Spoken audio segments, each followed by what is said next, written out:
I look at artwork every day of my life, often to buy, and people need my advice of what their piece is and if it's original or not. Today I want to talk about how do you tell an original piece of artwork, and I'm specifically going to kind of hone in on paintings.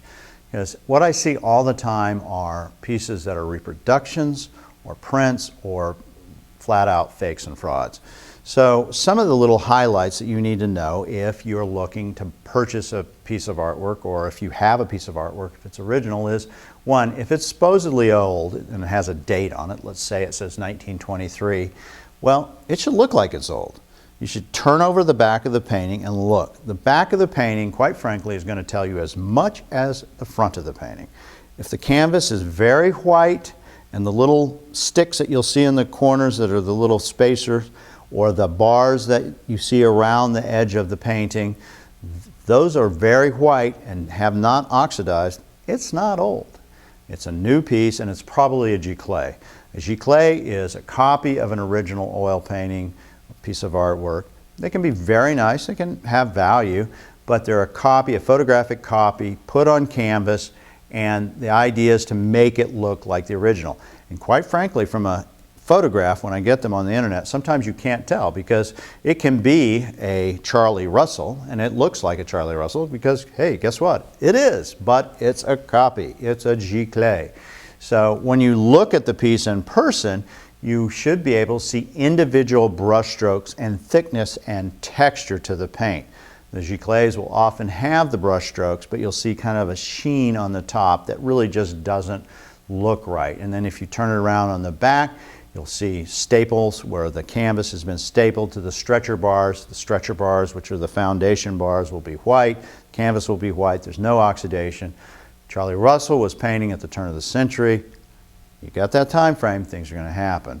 Also, the frame will tell you something. If you look at a frame and it is got chips, again, the wood is oxidized and you may see different holes where it's been used in the past.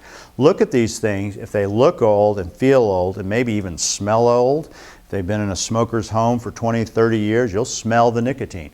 Use your senses, and if that little voice says, something's wrong, guess what? It is.